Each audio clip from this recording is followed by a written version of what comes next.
Welcome to the InnovaBuzz podcast, where we share all kinds of tips, advice, and interview guests on all things innovation and leadership in modern marketing. Each episode is a conversation with inspiring people who make wonderful contributions to our knowledge in these areas and spark curiosity and ideas to pursue.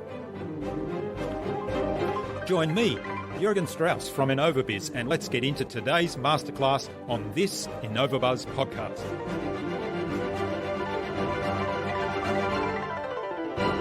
It's really just to know who you are, right? And to recognize that not everyone will like you or want to work with you. You know, I mentioned earlier that I'm a fast talker. Obviously, anyone listening to this has heard that. So there will be people who will say, wow, she talks way too fast. I can't keep up with that. And that's fine, right? Because the people who do like that will gravitate towards me, and the ones who don't will gravitate away. So be willing to embrace your strengths and your weaknesses, whatever they might be.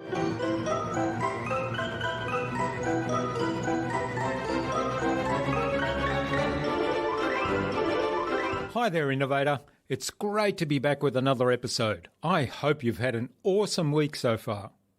I trust too that you enjoyed my recent conversations with Joey Coleman, author of Never Lose a Customer Again, and with Sarah Anderson of Visibility Co.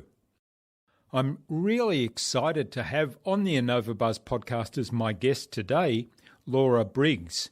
She's a freelance writer and coach. Laura spent most of her life preparing to be an educator and then burned out after working as a middle school teacher. She started a freelance writing career on the side and quickly replaced, then surpassed her day job earnings and hit the six-figure mark in just 18 months. Since 2013, she's worked full-time for herself, helping clients with content and project management, and also working with digital teams. She now teaches others how to build fulfilling lifestyle businesses from home as a coach. Laura is also the author of Launch Your Own Freelance Writing Business and a two-time TEDx speaker. A quick promotional message from our sponsor, InnovaBuzz, where we help coaches and consultants build professional credibility, engage their target audience, and connect with their ideal clients.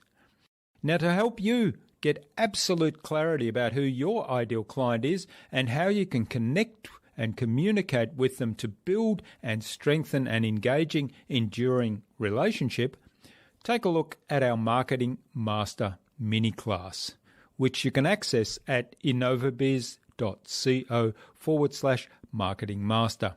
It's completely free and even accessible without giving away your email. It's my gift to you for being one of our listeners on the podcast. In our discussion today, Laura talked to me about rapidly scaling up your business and how she went about that. We talked about building a virtual team as part of that scale-up process. And we talked about setting up your business with recurring revenue. Without further ado then, let's fly into the hive and get the buzz from Laura Briggs.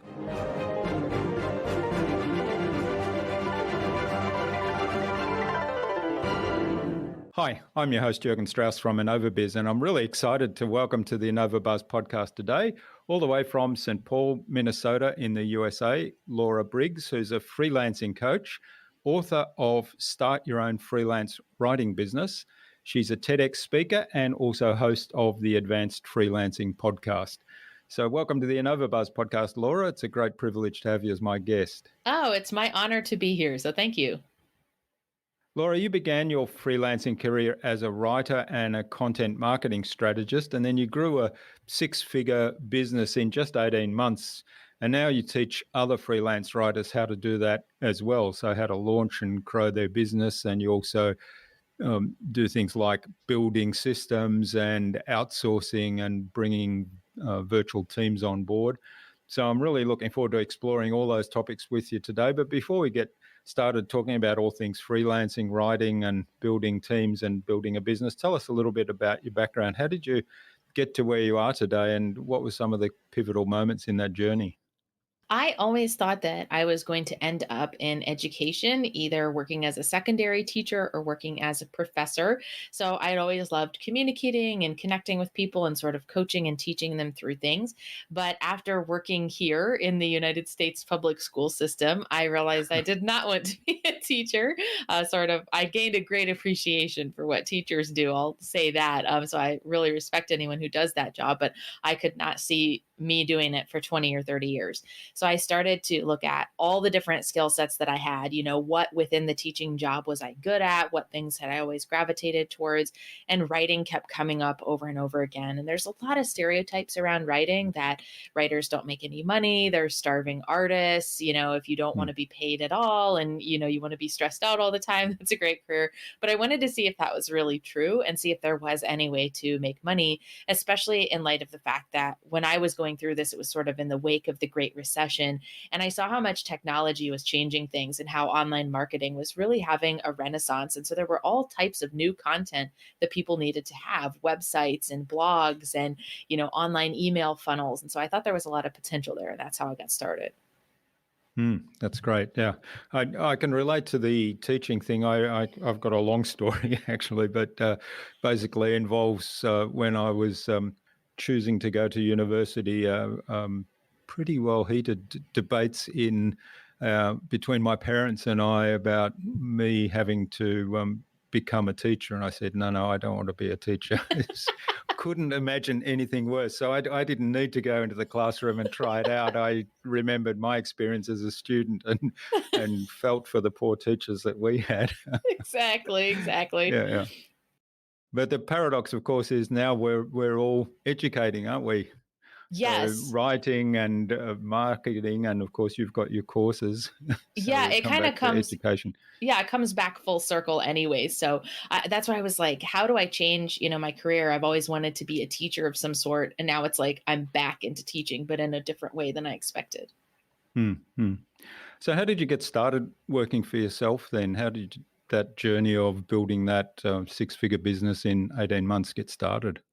Well, I worked with a lot of clients on one time projects first. I started thinking about what would be easiest for me to learn.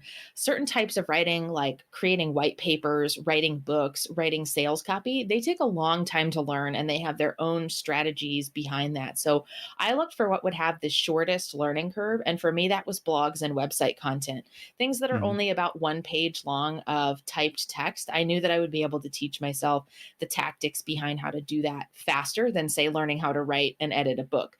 So I jumped in, the world of freelancing with what was going to be simplest for me. And then I went from there and I realized that one of the cool things about blogs is that a lot of people need them every single month. And so I had a lot of clients that were hiring me, not just for a one time project, but sort of ongoing. And I started to realize, hey, if I hire the right people and I charge fair rates and they're working with me for 3 months or longer, one of my clients has been with me, having me on retainer for 6 years now. I saw the potential to be able to plan my income and know where my business was going. Hmm.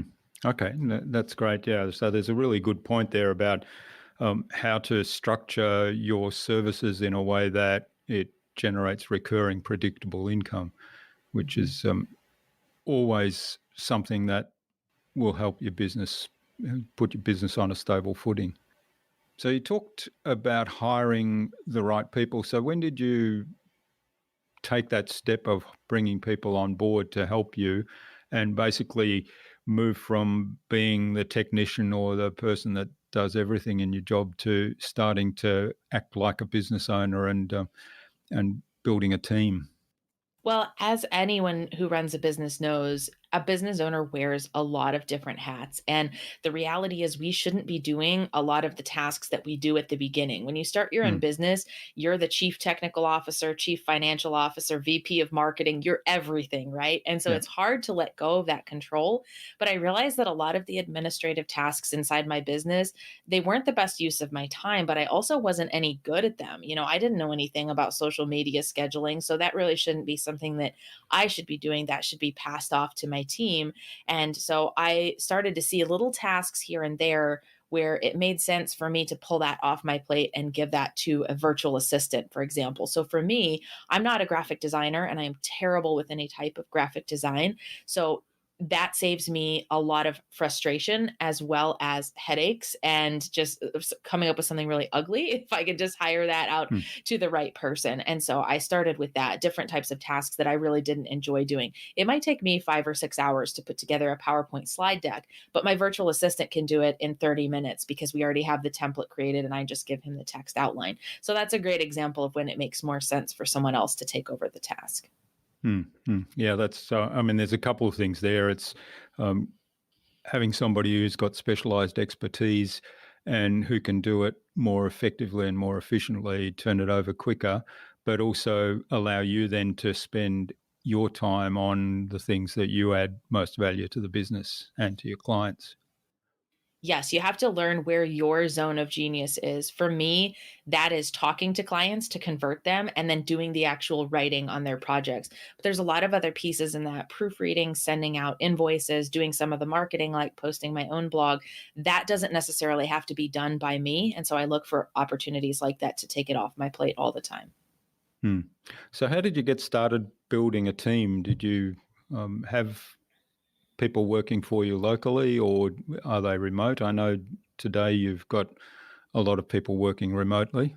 hmm I started remotely. I wasn't sure that I was going to be able to find someone in my local area who understood the types of things I was talking about. And given that I was a digital freelancer, I was sure that I could find somebody else who had expertise in these other areas. So I started off with what I call a general virtual assistant. It was sort of to get my feet wet with hiring and outsourcing, to see how it really worked, what things I needed to know going forward as far as procedures and contracts and training a new person on my team. And so I don't think I have ever worked with somebody in person. I have always worked with remote team members. hmm And what are some of the challenges you faced when you got started with that remote working? Because I know that, a lot of people uh, are really interested in having the remote working situation, particularly if they can hire people in countries where the cost of living and the cost of wages is a lot lower. But they find it very challenging for a whole range of reasons. So, what were some of the challenges that you faced, and how did you address those? Well, one of the biggest challenges, and I see other business owners make this mistake all the time, is assuming that there's one person who can do all of the extra things on your to do list that you don't. That person does not exist. And you're also not looking for someone who's a second version of you. You're looking for someone to fill the gaps where you can't be. So I don't really care if anyone on my team has any interest in blog writing or any skill in it. That's something I'm doing. I'm looking for different skill sets for them. So part of it is breaking it up to the right people. So for example, on my team right now, I have a virtual assistant who works on my podcast. She does all the show notes and the social media graphics. And then I have a different graphic designer who makes all of my other forward facing images. And I have another VA who does a lot of research and putting together my PowerPoint slides. So they each work on tasks that they really enjoy and are good at. But that way, I'm not asking one person to handle too many things at once. So that's a big one and a common struggling point. Another one is, does it really make sense for you to hire somebody who's outside of your country or outside of your native language? There Mm. are situations where you can find great people to work for you all over the world, that's for sure.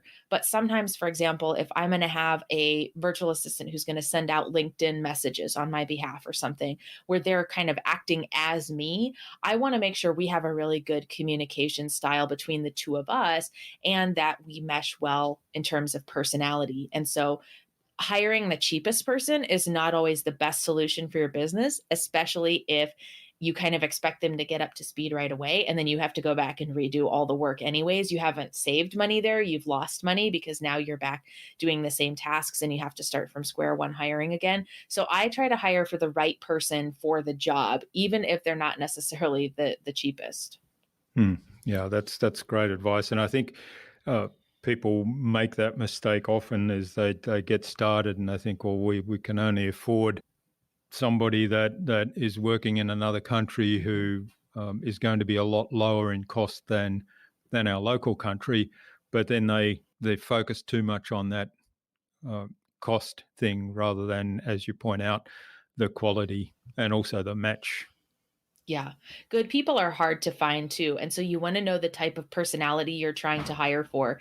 As a freelancer myself, I don't want my team members to ever feel that they're being micromanaged because that's something I don't like as a business owner and freelancer. So I look for people who have a certain type of personality. I don't care when they do the work, just as long as they get it done and it gets turned in on time. And so I tend to attract other freelancers who are like me. So think about that too. Are you the type of person who needs regular communication and check-ins? You don't want to hire the type of freelancer like me who prefers to do a lot of their work on their own and only check in occasionally. So always be thinking about that when you're hiring someone too. Yeah, that's a great point as well. So, I mean, when we hire people, we look first of all at cultural fit, but then, as you say, the work style is really important, and to me that's part of the cultural fit. But it certainly makes a big difference when you've got somebody that works according to your own style. So they, for example, don't like to be micromanaged either, and they're quite independent and they make decisions on their own within a framework. So that's really good. Mm-hmm. All right. Now, in terms of the writing, so tell us a little bit about your process for putting together a blog post, for example. Sure. So it can be complicated or not complicated depending on who I'm working with as a client. Some clients know exactly what they want and they just say, I don't have the time, the interest, or the ability to complete this. But more clients today are recognizing that they need to have some type of content and they don't know where to start. So I've noticed that in the last year or so, I've done a lot more in terms of content strategy. So, okay, let me go out and do the research for you. What are your competitors writing about? What trends and studies are happening in your industry that we should have commentary on to position you as a thought leader? What keywords are we looking for to potentially help rank your website in search engines? And also, I am pushing more companies too to have a really good customer avatar. Who are they trying to reach? And I very much try to get in the mindset of that person. What has this person gone through to Google something and click on my client's link? I want to meet that person right where they're at, to kind of help them through the process and increase the chances that they'll feel that trusting relationship with my client's content. Yeah, that's really great advice. It's something that we work on all the time, is getting really clear about who your ideal client is, who you're talking to when you're writing a blog post or whatever it Yes. might be that you're presenting. So it's wonderful advice. One of the things I'm curious about, what particular areas do you work in? And I guess the question behind that is if there's a know-how involved in the content that you're putting together. How do you acquire that know-how, for example, in an effective and efficient way? And then how do you put that out in the voice of your customer? So there are two primary ways that you can niche as a writer, and you can do one or you can do both. And that is by project type and then by client type. So as far as project type, most of the work that I do falls under the umbrella of blog and website content or email newsletters. And then I'm also niched for the vast majority of my projects by the type of client. I mostly work with attorneys and law firms here in the United States. I have had different types of clients all over the world, but it seems to come back to that common niche. And so I taught myself blog and website content writing using search engine optimization tactics because I think most companies today are well aware that they need to at least be considering that in their content strategy. As we mentioned earlier, it's the potential for recurring revenue because it's not a project they can hire me for one time and be done with it. It's usually more of a long-term project. And then with my clients that I work with, I try to think specifically about what their pain points are, what their challenges have been in hiring other freelancers. So not only am I niched by that SEO, blog, and website content, I can showcase my expertise with the type of copy, but I can also say, yes, I've worked with over 200 attorneys. So I know you, your pain points, your obstacles, the concerns that you have, the questions your kinds of clients ask. And that makes it easier for me to do my research and also for me to convert my clients. Yeah, that's great advice. So a couple of important points there, I think, is niching down in the topic area where you start to build a expertise in the particular content and issues and challenges, and also what's going on in the industry, and then doing the research around what the readers look for, what do people searching for that service or product look for. Yes, absolutely. And the more that as a writer or as any type of creative freelancer working on behalf of other people, the more you can understand them and their clients, the easier it will be to create material for those projects. Yeah. All right. Now, I mentioned at the start that you're now teaching other freelancers to build their own writing business, and you've got some courses online. So, how did you kind of transition to that part of the business, building courses and reaching that community? Because I'm guessing that is a different client base. It is. And it's interesting because I still kind of have my foot in each of these businesses. So I have to remember who I'm talking to with which channels because it's very different to talk to attorneys versus millennial aspiring freelancers. And so that's an ongoing challenge. But a lot of it was just people kept asking me, for help. Well, hey, I heard your story. I'd like to be able to do what you do. How do you get started as a writer? How do you get paid as a freelancer? Where do you find clients? And for a long time, I tried to answer these people one-on-one, either over Mm. the phone or over email. And then I realized I can't keep up with this. I can't keep answering their questions in this way. So I'm going to build a community where people can get support, find resources, share common stories and concerns. And that's really how I got started with doing courses. And now I do coaching with freelancers as well. So you built the community first based on lots of people asking questions, and then constructed the courses probably with some input from that community, I'm guessing. Yes, that's probably my number one tip for building courses. Don't create the course first. See Yeah. if it sells and pre-sell it. So I did this even with my most recent course. I said I don't want to spend 30, 40 hours creating, recording and publishing a new course if there's no interest in it. So I always like to say, "Hey, this course drops on a certain date. If you enroll now, you're going to get the special pre-launch price." That tells me if enough people buy it that I've got something on my hands that's worth creating, and then I'll just create it before the deadline. Or you can even drip that content out 1 week's worth at a time. And that has worked really well because then I don't end up spending a lot of time on an unwanted course. Yeah. Now that is such valuable advice there, and if you take nothing else away from this episode, please remember what Laura's just said. Yeah. Yeah. And I love doing that. So put together an outline, send it out to people, invite people to come and either on a special, as you're suggesting. What we often do is say, well, you can be a beta tester or a foundation member, and you get to help construct the detail of the course and then bring people on board. And as you say, if nobody pays and shows interest, then you don't have to do the work. Exactly. And then you also know too, it tells you a lot about your pricing and what you have in the course when you first launch it too. So if it Mm. sells really quickly to a lot of people, you'll know, hey, after this initial round, when I get the feedback and make it better, I can probably push the price of this course up because the demand for it was there. Yeah, that's right. Okay, so and of course, the other thing we talked about earlier was recurring revenue. So your courses, so how do you structure those that gives you that recurring revenue? Is it kind of a time limited course, or is it a community where there's membership involved on an ongoing basis?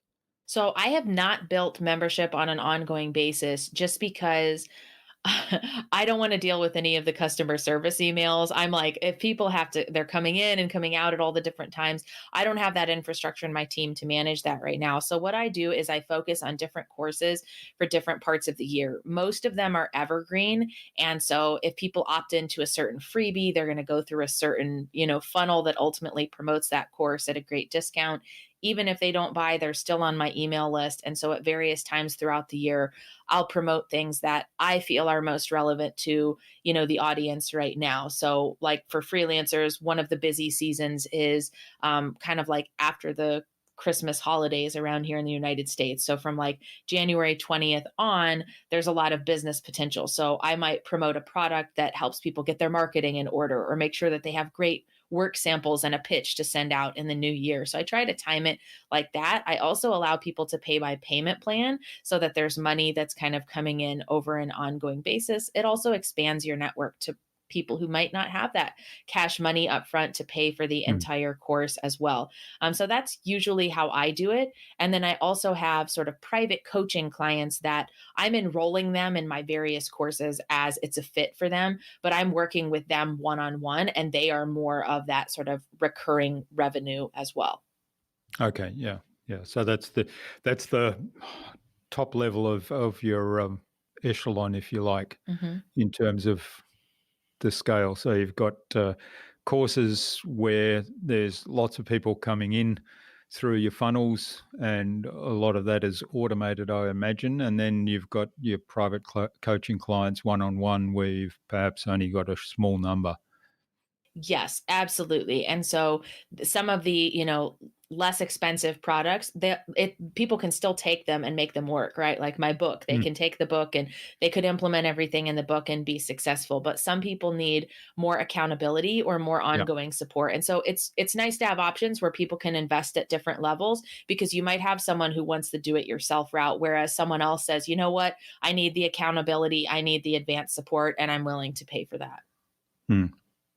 And in terms of the courses, how do you go about making sure that people have that accountability within the courses if they're doing the DIY route?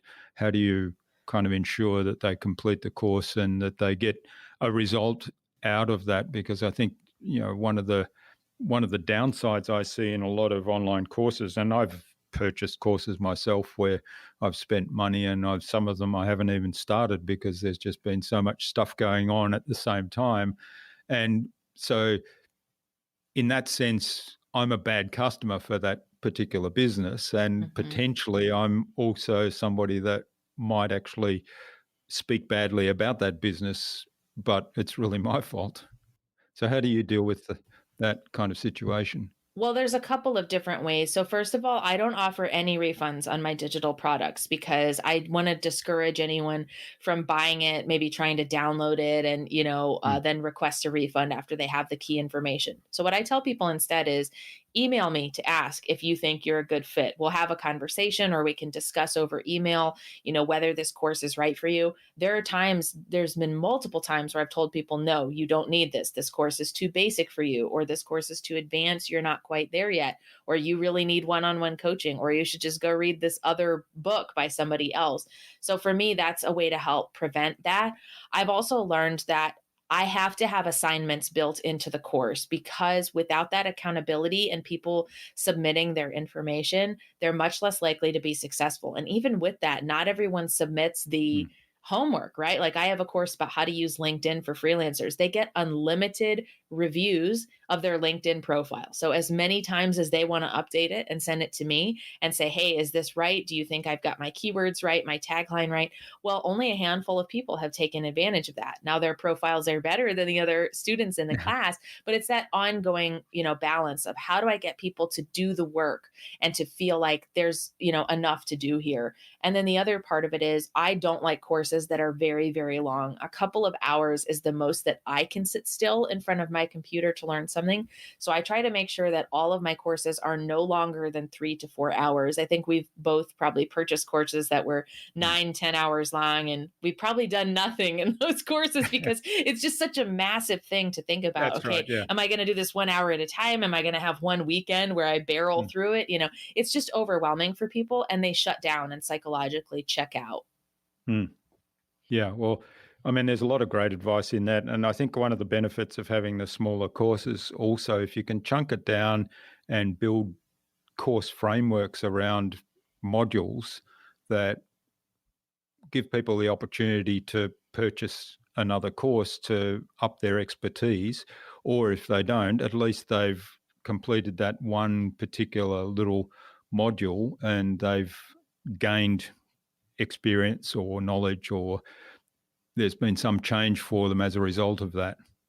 Yes, absolutely. And I think people too feel more confident in taking a course when they get a small win. So when Mm, there's something that they complete, even if they don't do all of the other things in the course, maybe they do one small assignment, and that way they feel like, okay, I made forward momentum here. So if you can make your courses smaller where it's very clear what the output is that the person's going to achieve, they now feel like, oh, it's possible for me to complete this course. It wasn't as hard as I thought. I got great feedback and finished the assignment or project. Now I'm ready to invest in the next piece of it. that's right. Yeah. And that small win actually is almost a motivator for them to have a Mhm. look what else is there. And I Yes. can have another small win here. It's not going to be the 7 or 8 hours Yeah, that I have to invest and find time for. Yeah. absolutely. Hmm. All right. Well, let's switch gears a little bit. So, when did you start podcasting? Yeah, when did you start podcasting? Let's start with that.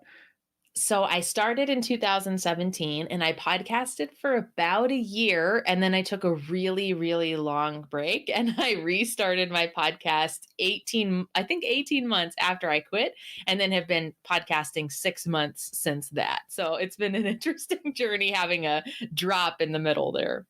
Yeah. So, how have you found podcasting contributing to your business?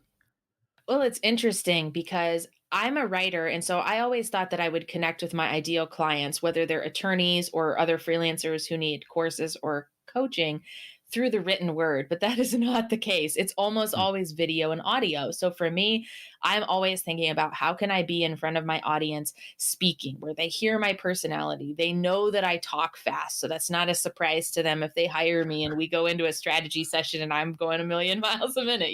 I want them to know who I am, how I think, how I work through problems in my business.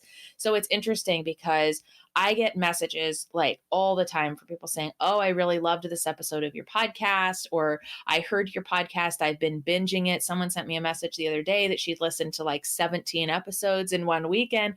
And so I think it helps build that trust faster, right? Because they feel like they're a part of your world. And so that's the type of person who's probably most likely to reach out to me to hire me or to buy a course, because they're already, like there's been nothing about me that has pushed them away yet. So they're mm, already interested and, kind of primed to discuss doing something further.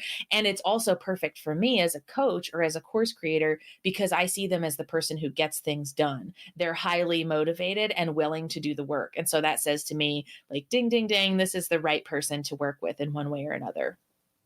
Yeah, that's fascinating. So, it's kind of like almost a filter as well. Yes, absolutely. And so I also want my audience to feel like, there's information and there's training and one on one support and customized advice that I reserve for my one on one coaching clients. But I don't want people to feel like they have no help or nowhere to turn because they don't have a budget or they're just starting out or coaching isn't right for them right now for whatever reason. And so I have a lot of things in my pipeline that are free or very, very affordable, with the idea being if you are that DIY person, I don't want you to feel like the only way you can work with me is by paying for a 3-month expensive coaching package. Go ahead and go listen to my many podcast episodes on XYZ subject or my interview on someone else's podcast where I talked about it. So I always want people to feel like they do have access to the information. It's more about what they choose to do with it. Hmm. Yeah, that's great. And how have you found writing for the podcast as opposed to writing for blogs? Oh, it's different, because I usually just create sort of rough outlines for my podcast episodes, and I am usually trying to walk people through a process, or even if I don't say it in the title, I'm thinking of like, what are the 5 things someone needs to know about this? So, like, I just recorded a podcast episode about freelance contracts. So I talked about pitfalls in contracts and why most people avoid contracts, and what you should never change in a contract, because I'm always thinking about it from that perspective. So I feel more freedom in the verbally spoken manner because I don't have to be worried as much about search engine optimization or putting it in the right format where a person is going to scan it on a mobile phone. You have to be mindful of those types of Hmm. things with writing. And in the written or in the spoken word, it's more about how can you connect with this person who's maybe commuting to work, maybe only has 30 minutes or an hour, or they're on the treadmill or they're cleaning their house or doing something else, what value add can I bring to them during that time where you recognize that it might be different golden nuggets that you're leaving for somebody in different places. Different people will take different things from those episodes. So I've really enjoyed it. All right, that's wonderful. Now, the other thing you mentioned that you do lots of speaking as well, and you've done a couple of TED Talks. So I'm curious, how did you land the TED Talks? A lot of rejection. I think I was rejected 91 times before I received 5 invitations to speak. And so I applied a lot of different places. I sent a lot of demo reels and demo videos in.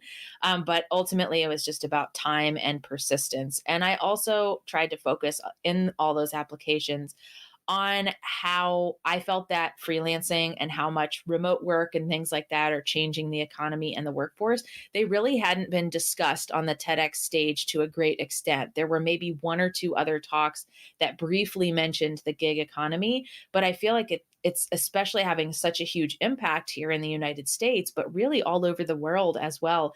And I felt my only regret is that I wish I'd known about freelancing sooner. And I thought this could be a way to have a really big platform to say, hey, there's this thing that's happening, and there's going to be more of us freelancers here than traditional employees in the next 10 years. Have you heard of it? Do you know this is a legitimate career option? And so that's kind of how that came about. Okay, well, there's an interesting message in that. Well, it's a great message, I think, in terms of, accept the rejections and don't give up. And I'm probably fine tuning your pitches and messages a Yes. little bit to see whether something will land. Yeah, absolutely. And some of it is just the right people reading your information or viewing it at the right time. Organizers of TEDx events in particular are looking for a really good balance of different speakers. So they're not going to have like 8 business speakers at one event or 10 science speakers in an event. They're really looking for a variety. So you don't even have to take it personally when you get rejected. Your Mm. idea might not be a fit because maybe they've already brought on someone who has a similar sort of track to you. So keep working at it for sure. Yeah. All right. Great advice. Now, in terms of, you talked about freelancing as a career option, and I know you spend quite a bit of time speaking to schools and universities to promote that message and kind of educate people that there is this other option than the traditional, finish school, go to university, take some sort of course, and then follow a career path in the corporate world that is a logical progression from there, which I think, you know, that was when I was growing up and going through university was the standard thing. I think it still is, and yet, as you say, there's so many other things that have changed in terms of technology and the internet and the opportunities that all that provides. So, tell us a little bit about what you're doing there in terms of educating people on those other options. Well, I think for a long time, and I still think it's true to a great extent, people view things like freelancing or remote work as unstable or not a real job, right? And that's not true. So I think we need to kind of flip the script on what people think these different career options are. More than ever today, employees and creative professionals and others who would fall under that umbrella of freelancers, they're looking for a career or business that suits their lifestyle and not kind of cramming in their lifestyle around any extra hours they have. So sometimes that means people are willing to take a pay cut or to take the risk of running their own business as a freelancer in exchange for the greater freedom that it affords. And I think even though we have more freelancers and remote workers in the economy than ever before, companies are still learning how to work with them effectively. So I kind of take a two-pronged approach to when I'm speaking about freelancing. I talk about how companies can hire, train, and onboard freelancers and remote workers the right way. And then I also talk to the freelancers about how to be successful in this new economy, right? Just because you work from home doesn't mean you can be unprofessional, doesn't mean it's not work. You still have to put in lots of hours and a lot of effort on your part to make things work. But I think we're really just seeing that big change and that more companies are willing to explore these alternative working arrangements. And there are more people who are almost demanding them as far as what they want out of their careers. Hmm. Yeah, that's a really good approach, and it's a really good message to, I think, get out there and educate people a lot more on. I mean, there's a couple of points it raises for me. Certainly, when I was in the corporate world and I had an international role that involved multiple locations, so I was actually quite used to working from home and working remotely because of the time differences involved. So it wasn't Mhm. practical to go into the office at midnight, for example, to do teleconferences. Or the other thing that I think today is helping to tap into a great resource that's been underutilized in the past, and that's young families, for example, young mothers that are stay-at-home mums with babies and young kids, and they don't want to go into an office in a 9 to 5 job, but they certainly have time on their hands where they could productively do something working from home, and at the same time still be there for their family. Absolutely. And I think we have more people thinking about a career that's best suited to them and their passions, and also more mindful of some of the environmental impacts of commuting. If you've Mm. ever lived outside of a city and had to drive into the traffic to get, downtown, that can take a couple of hours out of your day. That's just sort of lost time. Like you mentioned, you're not spending it with your family. It's very frustrating. It's not good for the environment. And so I think a lot more people are thinking about, how do I set up that career that works around the way I want my life to work, whether that's having a flexible schedule, whether that's being able to work with a variety of people at different times as a freelancer, or whether that's just, being at home and enjoying that environment and not having to commute or deal with, in office politics or challenges. Yeah, yeah. Well, you've raised quite a few things there that would scare a lot of people away from the traditional corporate world, and particularly the politics. But I remember back to the time I was traveling throughout Asia, and some of the big cities in Asia, people were commuting 3 and 4 hours one way. So that, if you work that out, it'd be like 6 to 8 hours of commuting in public transport or sometimes in cars, which was even worse. Oh, And as you say, they didn't have that time with their family. Their whole life was basically just work, travel, yeah. eat, and sleep. Yeah. And I think they just don't want that anymore, or they at least want to explore the options that might be different. And now that we have great tools like video conferencing, like online platforms, there's often not a need for a lot of companies. They're starting to question, hey, do we even need this office? Do we need to Mm. have people driving into an office, this extra expense we're paying for? Or could we be just as or more productive if our team was distributed and working remotely? And then we could work with the best talent all around the world rather than being limited to who happens to live in your geographic Yeah, area that's or is right. willing to relocate there. Mm. Yeah, that's right. All right. Well, I could go on talking these topics for ages, but I'm aware of the time. So I think it's a good point to move on, Laura, to our buzz round, which is our innovation round designed to help our audience, who are primarily leaders and innovators in their field, with some tips from your experience. So I've got 5 questions, and hopefully you'll give us some insightful answers that'll inspire people to go and do something awesome today. Wonderful. Yeah. What do you think is the number one thing anyone needs to do to be more innovative? Always be questioning everything you're doing and thinking, is there a different way I can go about this? Is this the most effective way? Is this the most enjoyable way? So always be questioning and be sort of self reflective. Yeah, I love that, and particularly the enjoyable part as well, because I think that comes back to the motivation part. If there's something that needs to be done, and whilst you can look at efficiency and effectiveness, if you add the enjoyment part, then you're motivated to really do it. Exactly. What's the best thing you've done to develop new ideas? I have forced myself to get out of the house and interact with other people in my industry. I have really tried to focus on connection over the last year or two. And it's good to get out of your environment, number one, because you start thinking more creatively and innovatively. But also, sometimes it's some other person who's having a conversation and it sparks an idea in you to do something. So for me, it's about, finding my tribe of people. Where are they at? How can we interact? And kind of going from there. Hmm. Yeah, that's great advice. And I was having a conversation yesterday with a group of people around the challenges of working from home, and there was the majority of the people in the conversation felt as though there were too many distractions at home and that they really missed that connection part with other people. And I'm kind of on the other end of that spectrum because I'm very much an introvert. So I'm like you. I've got to say, okay, I'm really disciplined in working from home. I can do that, and I can kind of get in my own room and be on my own and get a whole lot of things done. But I've got to get out and talk to people to kind of Yeah. For see a different environment and get some different stimulations.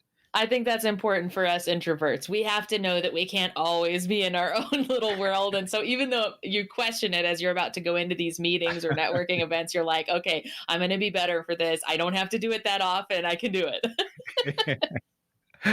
All right. Now, what's a favorite resource of yours that you use a lot? I would say I was just talking about this with someone earlier. I use a time tracking tool called Toggle, and it just helps me see how I'm spending my time. It makes me be more mindful of it. So I have to start and stop the timer manually to say, oh, I'm working on writing a book today, or I'm doing administrative work. And then it kind of gives me a weekly report of, how much time I'm spending doing certain things. And I use that to monitor, oh, wow, I spent 12 hours on admin. I need to hire somebody else to help with Mm. that. Or, oh, I'm really slacking on, my personal finances. I've been neglecting that and didn't log any hours there. It's time to build that back in.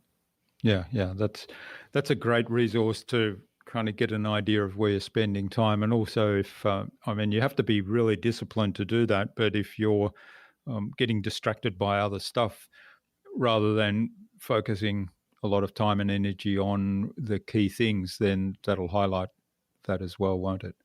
Yeah, Mm. absolutely. Yes. All right. Now, what's the best way to keep a project or a client on track? I think it's to take that bigger project and break it down into different pieces. So even when a client assigns me what would seem like a small project, maybe one blog, I'm going to break that down into three phases: research, writing, and editing. Those are all different, they're distinct tasks. I don't do them together. And so immediately when I get that project, I block it on my calendar. Maybe Monday is research, Tuesday is writing, Wednesday is editing and turning it in. And so that way I always know that I'm, not waiting until the last minute to work on a project and not dropping the ball anywhere or making mistakes. Hmm. Yeah, I really love that because it kind of means that it's less overwhelming and it's what's the next step I can do, which might be research, or if you've done the research, it's writing, and then blocking it out on the calendar is another great tip. Yes, and sometimes I found too that, you have a resistance, internal resistance. If I say, write 10,000 page or 10,000 words in my next book, if I put that on my to-do list, I'm just not going to feel motivated to do that. But if I say write 500 words and I put that maybe in my calendar a couple of times throughout the week, I'm much more likely to complete it and it doesn't feel as overwhelming. So even if you feel that lack of momentum, you can say, you know what, I can do just the research for this client piece. That's only going to take me 30 minutes. I can do just that. I don't have to do any more. And so I think that makes it feel a little more achievable. Hmm. Yeah, great advice. All right, and what's the number one thing anyone can do to differentiate themselves? It's really just to know who you are, right? And to recognize that not everyone will like you or want to work with you. I mentioned earlier that I'm a fast talker. Obviously, anyone listening to this has heard that. So there will be people who will say, wow, she talks way too fast. I can't keep up with that. And that's fine, right? Because the people who do like that will gravitate towards me, and the ones who don't will gravitate away. So be willing to embrace your strengths and your weaknesses, whatever they might be. Hmm. Yeah, I love that. So self-awareness is really Yeah. important, and as you say, people who don't like something about you are probably not a good match to work with. And Right. And they'll honestly feel grateful to have known that up mm, front. So I like to be very open about the things that people either do or don't like about working with me, because I want people to feel confident that this is the right or it's the wrong decision for them, and they've saved themselves, frustration and money spent that wasn't the right fit. mm. All right. Now, um, where can people reach out and learn more about you and your work and the book, of course, and even perhaps reach out and say thank you for what you've shared today, Laura? Sure. So my website is betterbizacademy.com, and you'll see all my free resources there. And then under the free resources tab is my podcast as well. So you can check that out if you have any interest in freelancing. Great. And we'll post links to those in the show notes so that people can click through and find out more. Great. Now, do you have a kind of a parting piece of advice you'd like to leave our listener for their business, particularly if they want to be a leader in their field or in innovation? Sure. Recognize that you cannot do it all yourself. Even if up until now you've been able to, you have to be able to hire other people. Even if they're not full-time employees, you need other people to help you get things done. It's been instrumental to help me scale my business. And people often remark that they see my marketing material everywhere. That is not me. That is my team of amazing Mm. virtual assistants who are working behind the scenes to help make sure that my brand is out there. And so you might have some bumps along the way, hire the wrong people, not know how to outsource at first, but you will eventually figure it out and get those, gold star team members that are worth keeping around for a long time. Yeah, that's wonderful advice. And I think that it's probably one of the secrets to scaling a business and keeping a sustainable business, really. Yes, you can't do it all yourself. Even if you've been able to do it for a while, you will eventually burn out. Yeah. And we talked earlier about constructing a business or having a business that allows you to live a lifestyle that you choose to live or that you want to live or that you love. And Yeah. that's the way to do it. Otherwise, you end up having a business that runs your life. Yes, so true. Hmm. All right. Well, finally then, Laura, who would you like me to chat with on a future InnovaBuzz podcast and why? So I am going to recommend a colleague of mine named Michael Van. He just published a book with a really interesting perspective on selling businesses. It's called Buying Out the Boss, and it's specific advice for people who are buying a business or selling a business to someone they know. So you might think it's easier to buy or sell to someone you know, but those pathways are fraught with obstacles. And so him and his father have been working in that field for 50 years and have a lot of experience helping transition businesses to the next generation, whether it's a family member or key employee, when all the parties at the table know each other. So I'd really recommend checking him out. Okay, well, that sounds fascinating. So we'll get an introduction from Yeah. you to Michael and Yeah. get him on the podcast to have a conversation around that. So it sounds like a really niched but fascinating topic that's probably got a whole lot of potholes that people may not realize. Exactly. Yeah. Hmm. All right. Well, thanks very much for sharing your time and your insights so generously with us today on the InnovaBuzz podcast, Laura. I've really enjoyed this and I've learned a lot, and there's been lots of wonderful tips that you've shared today. So I'm sure that there will be some golden nuggets for everyone to take away. So I wish you all the best for the future, and let's keep in touch.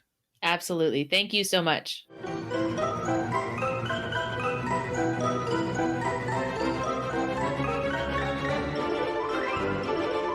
I hope you enjoyed that engaging and informative conversation with Laura and took something away from her episode. She shared so many tips about building a freelance business that apply to all businesses. My favourite theme was around building a business to support your lifestyle, rather than the other way around, and doing work you enjoy. I'd love to know what you took away from Laura's episode. Leave a comment below the blog post, which you can find at innovabiz.co/Laura Briggs. That is LauraBriggs.